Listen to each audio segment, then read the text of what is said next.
Assalomu alaykum hammaga. Bugun sizlar bilan IDC matematika kitobi 1-qism 9-mavzuni misollar ishlashda davom etamiz. Ozroq vaqt tanaffusdan so'ng qani yana boshladik. Bismillah. Demak, 9-mavzumiz nisbat, proporsiya, qism va foiz. Birinchi misoldan boshlab davom etamiz. 15 ning 2 taqsim 3 qismini topingan. Qism topish ko'paytiramiz. Ya'ni berilgan son 15, uni ko'paytiramiz 2 taqsim 3 ga. 15 dan 3 ni qisqartiramiz, 5 qoladi. Qolgan sonni bu yerda 1 qoladi. 5 ni 2 ga ko'paytiramiz. 2 kira 5 10. Demak, 15 ning 2 taqsim 3 qismi 10 ga teng bo'ladi. Qolganini 3 taqda davom ettiramiz. Demak, 45 ni ko'paytiramiz 5 taqsim 9 ga. 9 bilan 45 9 ga qisqartirib var tepada 5. 5 kira 5 25. Keyingi 3-misolimiz 28 ni 4 taqsim 7 ga ko'paytiramiz.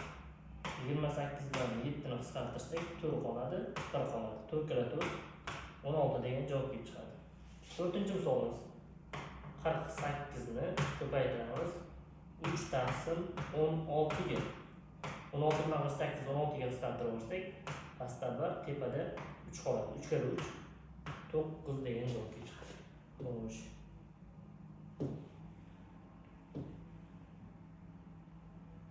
5-misolimiz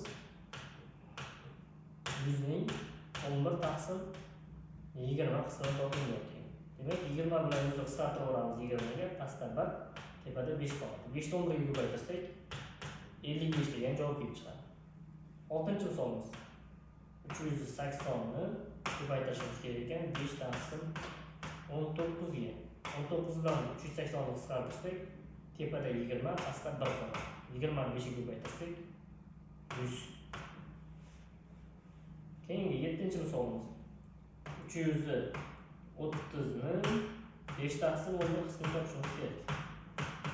Bunda 330 bilan 11 ni qisqartiramiz 11 ga, pastda 1 qoladi. Tepada 30 qoladi. 35 ga ko'paytirsak 150 degan javob kelib chiqadi. Demak, 8-misolimiz 680 ning 8 taqsim 17 qismini topishimiz kerak. Bu joyda 17 bilan 680 ni qisqartirib olsak 40 qoladi. 48 ga ko'paytiramiz 320 degan javob kelib chiqargan. Yoki 9-misolimiz 2 taqsim 3 qismi 18 ga teng bo'lgan sonni topingan. Ya'ni endi teskarisi bo'lyapti. Xuddi tepadagi teskarisi. Ya'ni bizda ikkinchida berilgan son 18, shuni bo'lamiz 2 taqsim 3 ga. Bu joyda 18 ko'paytirishga aylantirsak teskarisi bo'ladi. 3 taqsim 2. 2 bilan 18 ni qisqartirsak 9 qoladi. Pastda 1 qoladi. 9 ni 3 ga ko'paytirib qo'yamiz. 27 degan javob bo'ladi. Xo'sh, 10-misolimiz 5 taqsim 8 qismi 40 ga teng bo'lgan sonni topingan. Bunda ham xuddi shunaqa bo'ladi. Ikkinchidagi son 40. O'shani 5 taqsim 8 ga bo'lib qo'yamiz. Yoki 40 ko'paytirishga aylantirsak 8 taqsim 5 bo'ladi. 5 bilan 40 qisqartirsak 1, tepada 8. 8 ga 8 64 degan javob bo'lar ekan.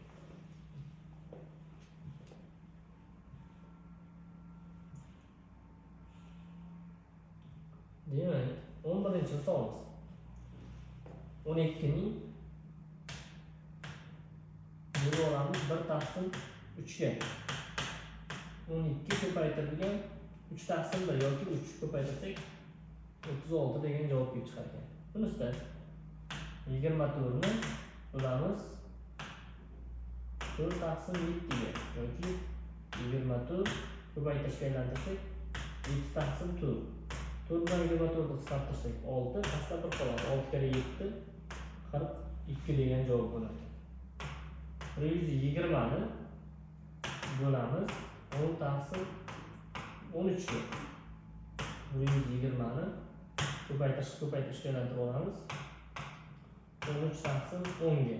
Bu bilan qisqartirib pastda 1, tepada 12 qoladi. 12 ni 13 ga ko'paytirsak 156 degan javob bo'ladi. Xo'sh. 14-misolimiz 10,5 ni ko'rishimiz kerak ekan.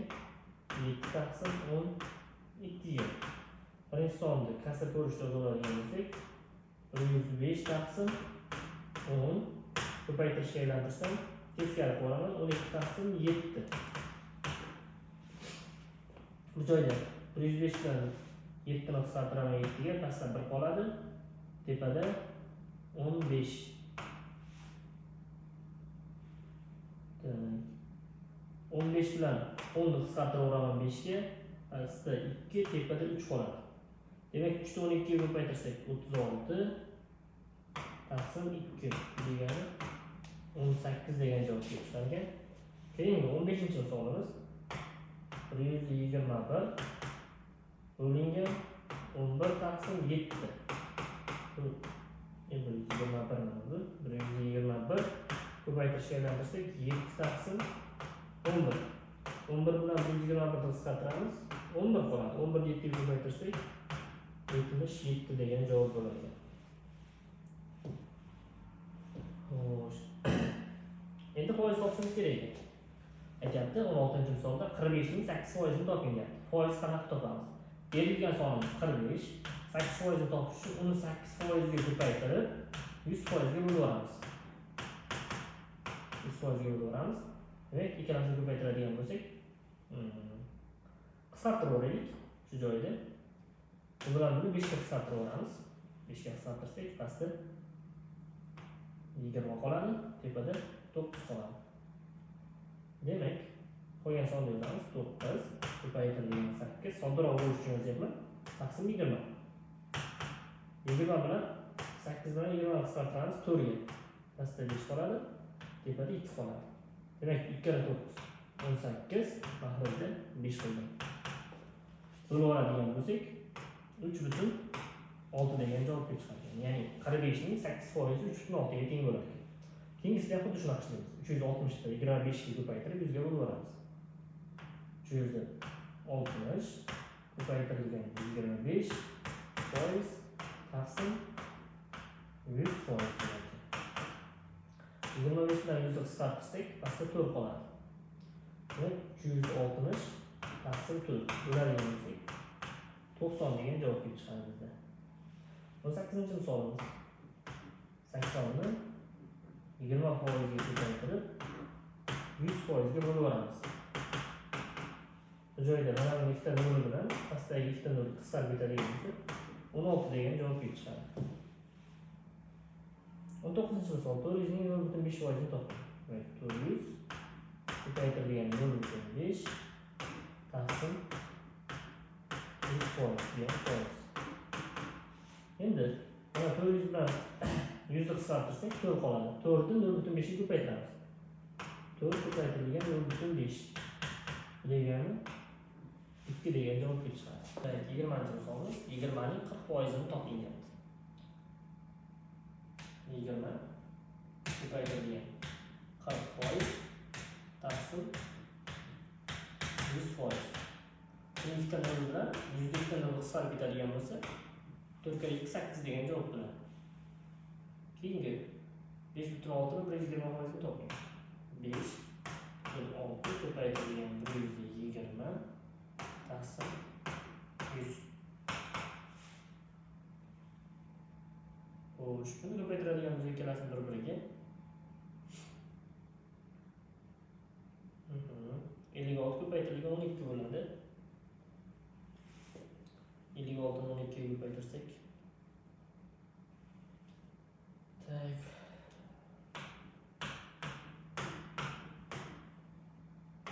12 bo'lganda 10 6 5 2 7 6. Demak, 672 taqsim 10 bo'ladi. 100 bo'ladi. Ko'paytiraveradigan bo'lsak, buni bo'lib olsak 6,72 degan javob kelib chiqadi. Xo'sh, keyingi misolimiz 22-chi misol 3,2 ni 500% ni toping. 3,2 ko'paytirilgan 500 taqsim 100. 500 bilan 100 ni qisqartirsak 5 qoladi. 3,2 ga ko'paytiradigan bo'lsak 16 degan javob kelib chiqadi. Shuning misolini o'tamiz.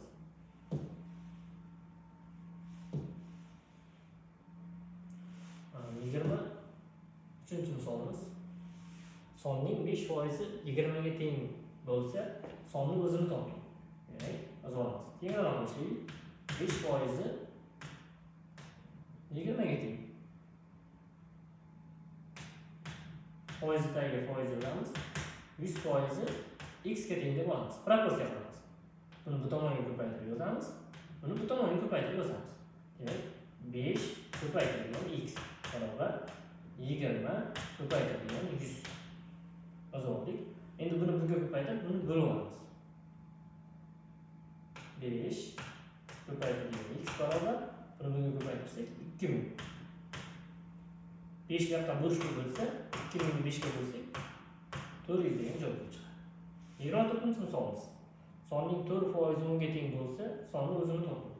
Demak, yana yozamiz. 4% ni 10 ga teng deb olamiz. 100% ni bo'lsa x ga teng deb olamiz. X 4 ga ko'paytiramiz. 4x 100 ni 10 ga ko'paytiramiz. 1000 bo'ladi. 1000 ni 4 ga bo'lib olamiz. X barobar 1000 ni 4 ga bo'lsak 250 degan javob bo'ladi. 25-misolimiz. 15% 30 ga teng bo'lgan sonni o'zini toping. Demak, 15% 30 ga teng ekan, 100%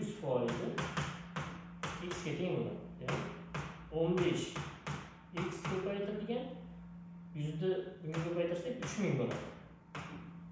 15 ko'paytirish tomonga bo'lishga bo'lsa 200 degan javob kelib chiqadi. Sonni 24% 4,8 ga teng bo'lsa, sonni o'zini toping. 24% 4,8 ga teng. 100% x ga teng. X ni 24 ga ko'paytirsak, 24 x barobar 100 ni 4,8 ga ko'paytirsak 480. 24 ko'paytirish bir tomonga bo'lish bo'lsa, x barobar 480 ni 24 ga bo'lsak 20 degan javob chiqadi. Xo'sh, shunisi sonni 27% 8,1 ga teng bo'lsa, sonni o'zini toping. 27% 8,1 ga teng. 100% bo'lsa x ga teng. 27 x barobar 8,1 ni 100 ga ko'paytirsak 810 degan javob bo'ladi. 27 bo'lish bo'ladi.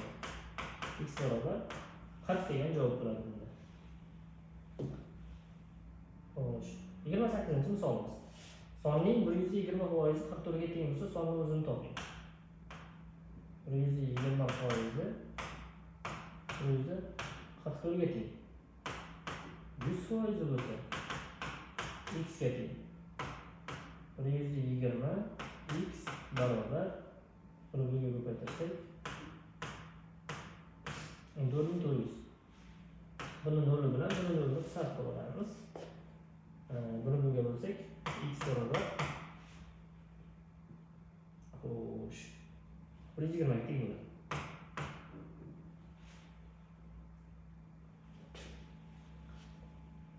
Keyingi misolga o'tamiz. Mana 29-misolimiz. Sonning 12% 8 ga teng bo'lsa, sonni o'zini toping. 12% 18 ga teng bo'lsa 100% ni, ya'ni sonni o'zini x ga teng deb olamiz. 12x barobar 1800. X barobar xo'sh 6 ga qisqartirib olgan bo'lsak 3 bo'ladi.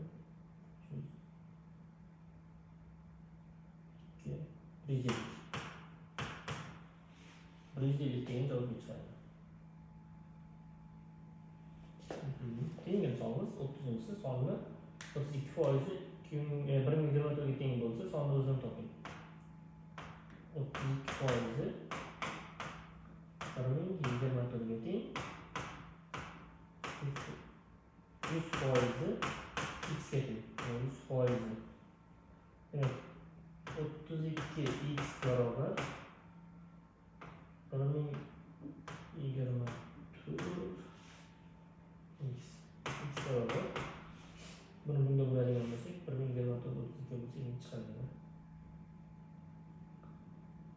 32'yi ko'paytirsak menimcha 1.24 kerak. Bo'lib bo'lib chiqadi. 1.24 bo'lamiz.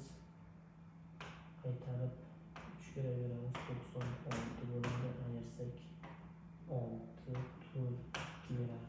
O'tkaz. Shuni 200 ga ham javob bo'lar ekan. 30 javob. Xo'sh, 31-chi misolda mana Akmal ishning 2/7 qismini bajardi. Ishning qanday qismi bajarilmay qoldi? Demak, biz ishni bir qism deb olsak, shuni 2/7 qismi bajarilibdi. Umumiy ishdan bajarilgan ishni ayirib tashlasak, qolgan ish qoladi. Shunda 1 minus 2/7. Bunga 7 tadan makhraj beraveramiz. Bunga bittadan 7 karra 7 minus 2 karra 2 taqsim 7. Ayirsak 5 taqsim 7. Shuncha qism bajarilmay qolgan bo'ladi. 32-chi misol. Futbol to'p sotib olish uchun 120 ming so'm pul yig'ildi. Bu pul futbol to'pi narxining 3/5 qismiga teng bo'lsa, futbol to'pi necha so'm turadi dedi.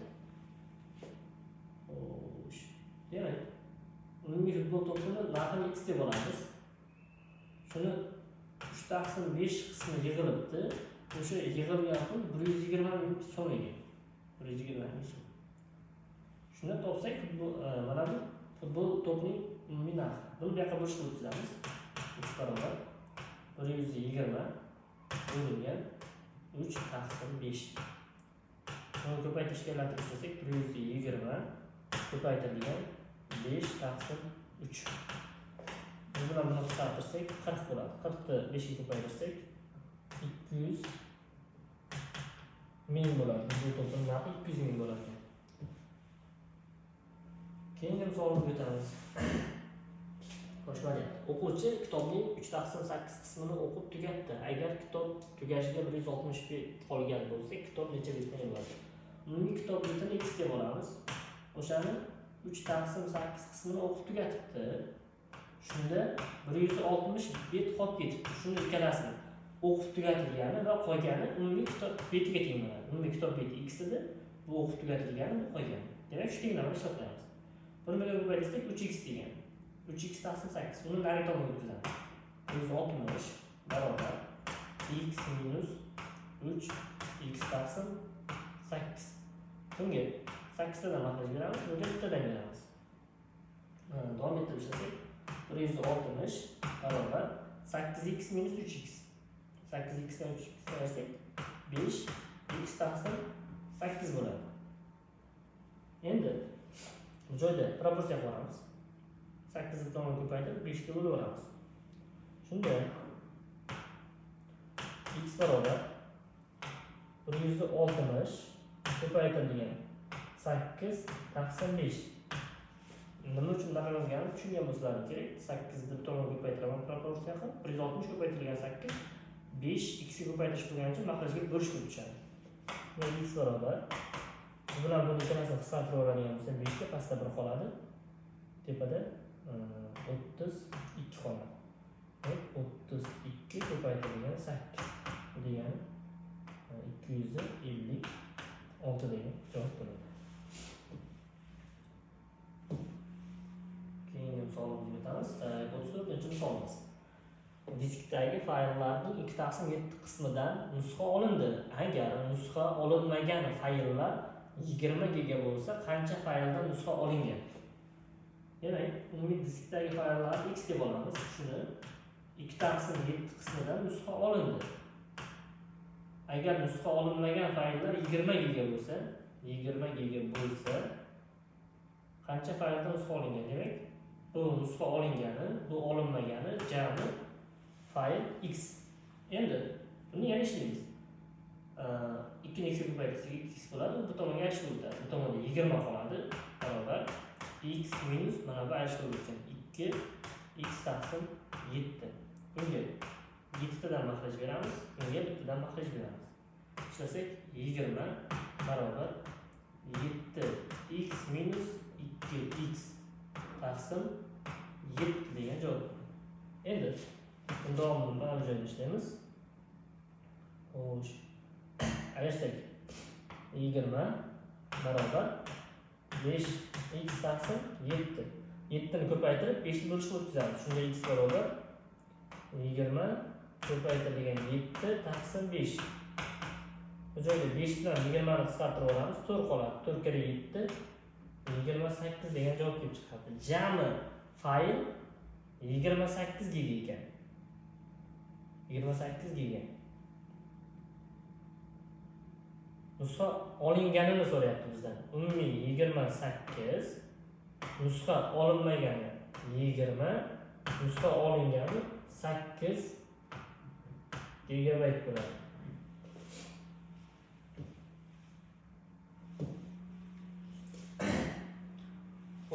Misol. Masalalarning 2 taqsim 3 qismi geometriyaga, qolgani esa algebraga oid. Agar o'quvchi jami 20 ta masala yechgan bo'lsa, masalalardan nechtasi algebraga oid debdi. Bu joyda ozgina sapotda masalalarning 2 taqsim 5 qismi geometriyaga oid ekan. Jami masala 20 ta. Demak, masalalar soni 20 ta, o'shaning 2 taqsim 5 qismi geometriyaga oid. Topib olamiz 2 taqsim 5 qismini. Bu bilan buni qisqartiramiz. 1 tepada 4. 4 kere 2 8. Demak 8 tasi geometriyaga oid ekan. 8 tasi geometriyaga oid. Umumiy masala 20 ta masala edi. 8 tasi geometriyaga oid bo'lsa, algebraga oidini topish uchun 20 tadan 8 tani ayirsak, 12 tasi algebraga oid bo'ladi. Keyingi savolga o'tamiz. 36-misol. Ali pulining 1/3 qismini, Vali esa 1/4 qismini ishlatdi. Agar ularning pullari 60 mingdan bo'lgan bo'lsa, jami qancha pullari qoldi? Jami qancha pul qoldi? Demak, Ali pulining 1/3 qismini ishlatibdi. Vali pulining 1/4 qismini ishlatibdi. Endi buni topish uchun nima qilamiz? Ikkalasining puli 60 ming ekan demak. 60 ko'paytirilgan 1/3. 60 ning 1/3 qismini topmoqchi bo'lsak, buni qisqartiramiz, ikkalasini 20 qoladi. Demak, bu 20 ni ishlatgan. Buni 60 ko'paytirilgan 1/4 deb bo'lamiz. 4 bilan 60 ni qisqartirsak 15 qoladi. Demak, bunun javobi 15. Vali 15 ming ishlatgan. Ikkalasini jami qo'shib oladigan bo'lsak, ikkalasi 35 ming pul ishlatibdi. 35 ming ishlatgan. Ikkalasini jami puli 120 ming.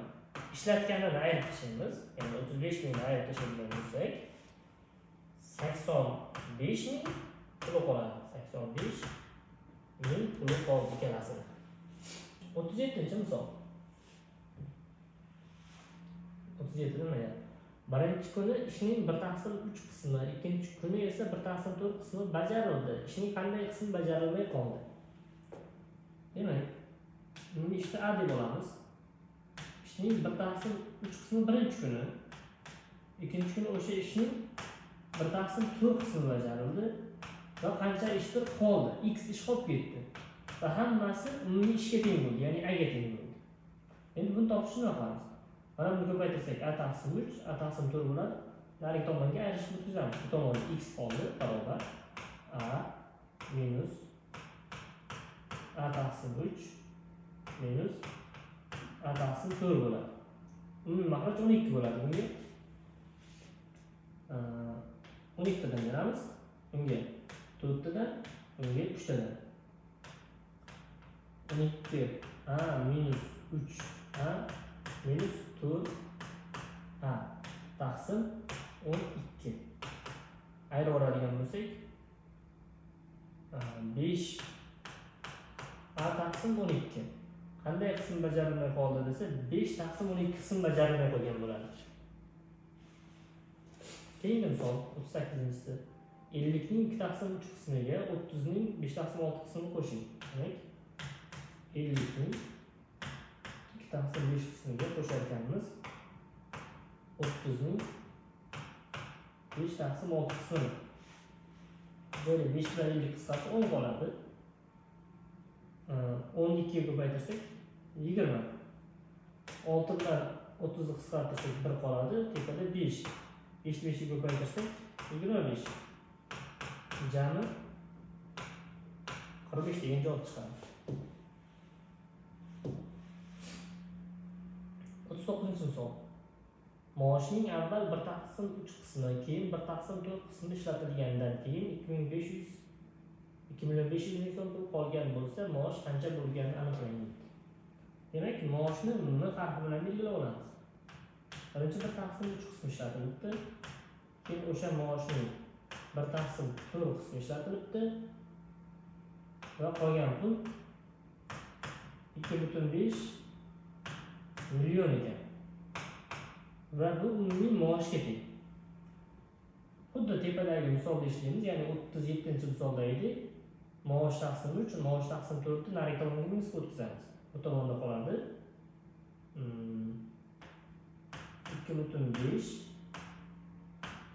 million barobar maosh minus maosh taqsim 3 minus maosh taqsim 4.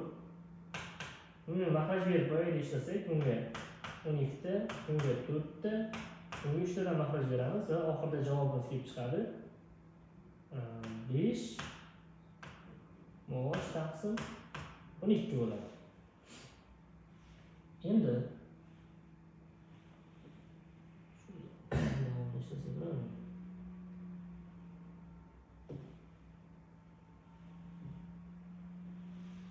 pastdan ishlaymiz, mana bu davomini. Pastdan ishlaydigan bo'lsak, 2.500.000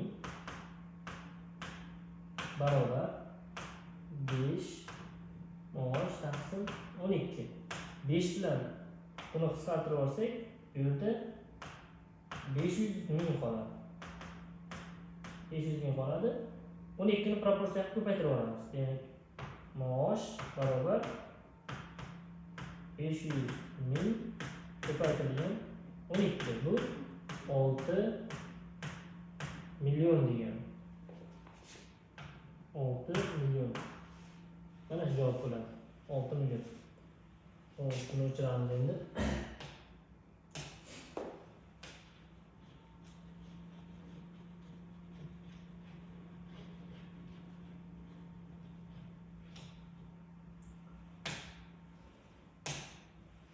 Qirqinchi misolni ishlaymiz. Qirqinchi misolda mana pulning 1/3 qismini kitobga, demak, va pul 1/3 qismini kitobga, o'sha pulni 1/6 qismini daftarga va 1/4 qismini ruchkaga sotib oldi. Agar unda 35.000 so'm pul qolgan bo'lsa va qolgan puli ham bor ekan, 35.000 so'm pul qolgan bo'lsa, daftar necha pul turadi? Demak, bu umumiy pulga teng bo'ladi. Hammasini qo'shib nari tomonga o'tkazib olamiz. Demak, qo'shadigan bo'lsak, bu tomonda 35 qoladi, nari tomonda pul minus pul taqsim 3 minus pul taqsim 6 minus pul taqsim 9. Hammasiga mahraj bo'ladi 18. Bunga 18 tadan, bunga 6 tadan, bunga 3 tadan, bunga 2 tadan. 11. 11 dersek 7 ta pul taqsim 18. Davomini pastdan ishlaymiz. 35 barobar 7 ta pul taqsim 18. 7 bilan 35 qisqartirib olaman. 5 qoladi, 1 qoladi. 18 ga proporsiyaga ko'paytirib chiqadi. Shunda pul barobar 5 ko'paytirilgan 18, ya'ni 90.000 bo'ladi. Jami bu 90.000. Endi daftarga qancha turadi? Daftar qancha turadi dedi. Topishni uchun daftarniki qaysida? 1/6 qismga daftar. Demak, 90 ni ko'paytiramiz 1/6 ga. 6 bilan 90 ni qisqartirsak 15 qoladi. Demak, javob 15 bo'ladi. Daftar shuncha turar ekan. 15 ga sotib olgan daftar.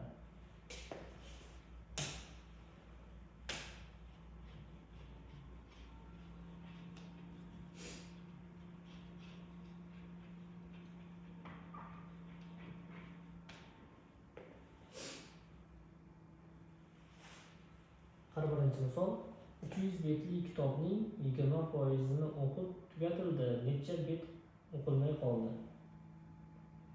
Demak, 300 ning 20% topib olamiz. 300 ko'paytirilgan 20% taqsim 100. Topsak 300 ikkita 0 bilan 100 ketsa 60 beti o'qilibdi kitobda. Necha bet o'qilmay qoldi? Demak, 300 dan ayiramiz 60 ni. 240 beti o'qilmay qolgan. Keyingi misolga o'tamiz. 42-misol. Do'kondagi 200 ming so'mlik kiyim 30% chegirma bilan sotilsa, uni qanchaga sotib olish mumkin? Demak, umumiy 200 ning 30% ni topib olamiz. 230 ga ko'paytirib 100% ga bo'lib olsak, ikkita 0 bilan 1 ikkita 0 ketadi, 60 bo'ladi. Demak, 60 ming chegirma bo'layotgan ekan. 200 minglik narsadan 60 ming chegirma bo'lsa, ya'ni 60 ming ayrilsa, 140 mingga sotilsa bo'lar ekan. 140 mingga. Mana shu javob.